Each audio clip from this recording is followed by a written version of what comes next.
Assalamualaikum warahmatullahi wabarakatuh.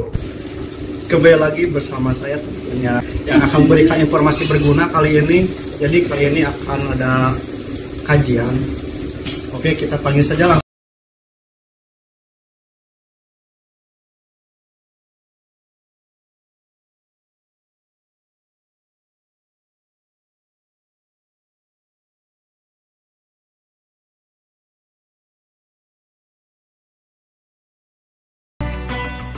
Bismillahirrahmanirrahim. Alhamdulillahirrahmanirrahim. Assalatu wassalamu ala asyrofil anbiya wal mursalin sayyidina Muhammadin wa alihi washabihi ajmain, amma ba'd. Assalamualaikum warahmatullahi wabarakatuh. Waalaikumsalam warahmatullahi wabarakatuh. Kembali kepada kajian selanjutnya, melanjutkan kajian yang sebelumnya membahas tentang dasar-dasar sholat. Kali ini kita akan membahas mengenai rukun dan syarat sholat yang kemarin ditanyakan sebelumnya. Sekarang insya Allah akan dicoba dijawab. Sebelum ke sana akan dibahas terlebih dahulu pendahuluan mengenai tujuan dari bagaimana tujuan kita diciptakan oleh Allah Subhanahu wa Ta'ala.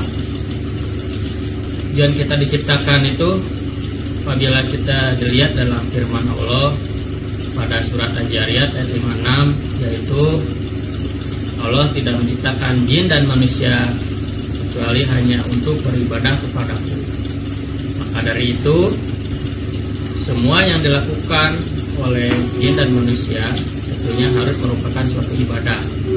Dan seperti kita ketahui bahwa ibadah itu tidak hanya sholat, ngaji, ya, tapi banyak ibadah-ibadah yang lain. Seperti halnya ibadah dari mulai bangun tidur sampai tidur kembali itu harus merupakan suatu ibadah. Bagaimana caranya? Yaitu semua kegiatan harus berlandaskan karena Allah Ta'ala. Karena dengan diniatkan karena Allah, insya Allah akan melindungi. Ya, caranya harus diawali dengan basmalah. Segala sesuatu diawali dengan basmalah, tanyakan karena Allah. Di dalam Islam semua kegiatan harus merupakan suatu ibadah. Kita tentunya harus dibekali dengan ilmunya, karena kalau kita tidak dibekali dengan ilmunya, maka kegiatan tersebut tidak akan diridhai oleh Allah Subhanahu wa Ta'ala, karena ketidaktahuan kita untuk melakukan suatu kegiatan tersebut, mana yang benar atau mana yang tidak benar.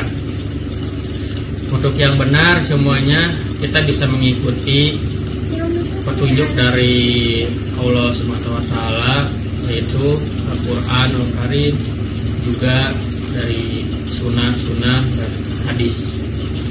Itu di dalam Al-Qur'an sangat banyak sekali ayat-ayat Allah yang menjelaskan tentang segala sesuatu kegiatan manusia, dan Allah sudah membuat suatu ketentuan yang sangat jelas, sangat detail dari A sampai Z.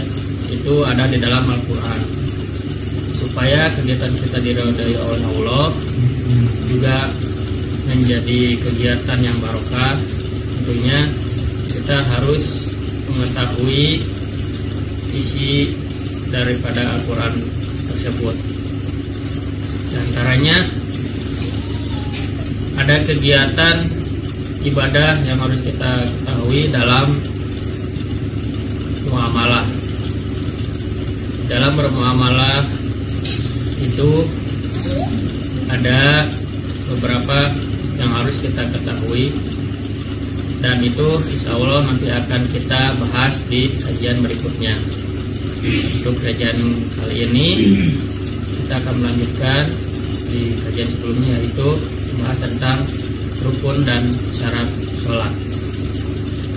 Baik, untuk rukun dan syarat sholat, kita ketahui bahwa dalam rukun sholat itu diantaranya adalah niat, berniat. Jadi sholat itu kita harus punya niat dalam rukun sholat.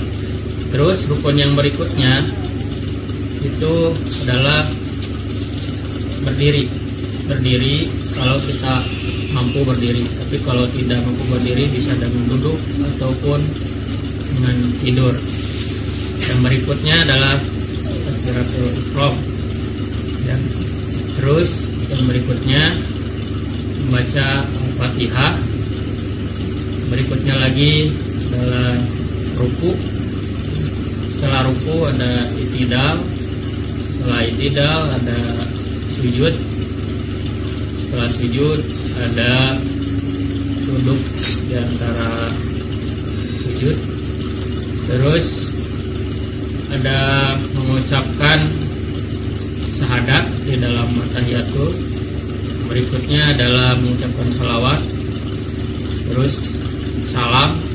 Juga semua yang dilakukan itu harus dilakukan dengan tertib ya, tertib. Ya, itu adalah rukun-rukun di dalam sholat. Ada juga syarat sholat. Syarat sholat diantaranya itu harus beragama Islam. Ya. Terus yang berikutnya itu harus dalam keadaan balik ya, udah memenuhi syarat sholat. Terus yang berikutnya syaratnya itu adalah punya wudu. Kita punya wudu. Berikutnya harus bersih dari hadas. Terus berikutnya harus sesuai dengan waktunya untuk sholat ya. Ada 5 waktu. Terus yang berikutnya syarat sholat itu yaitu dengan kita mengetahui bahwa harus menghadap ke kiblat. Itulah beberapa salah satu rukun dan sholat kemarin. Jadi ketika kita melakukan sholat kita harus diketahui rukun dan syarat tersebut. Apabila ada salah satu dan rukun sholat tersebut tidak dilakukan, maka sholatnya itu tidak sah. Mungkin itu rukun dan syarat sholat. Adapun tambahannya mungkin yang akan saya kasih tahu ya untuk sholat. Di antaranya kalau kita sholat berjamaah itu diutamakan harus merapatkan barisan, kakinya dirapatkan, terus pundak juga dirapatkan ya. Kaki itu ujung kelingking ketemu ujung kelingking. Ya, ada yang mau ditanyakan? Silahkan.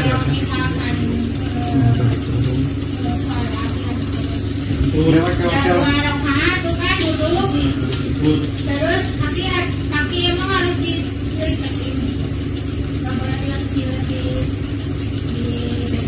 Baik.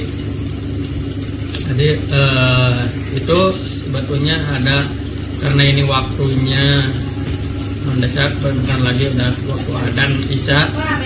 Insya Allah kita lanjutkan besok, karena itu nanti akan ada praktek dari mulai awal bagaimana kita mau sholat sampai nanti sunnah-sunnahnya seperti apa.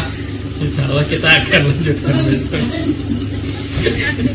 Ya, jadi sekarang kita break dulu karena adzan sebentar lagi, kemudian kita harus melakukan memenuhi panggilan Allah. Jadi itu saja kajian kali ini, semoga bermanfaat. Amin.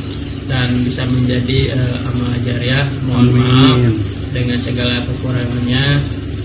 Assalamualaikum warahmatullahi wabarakatuh.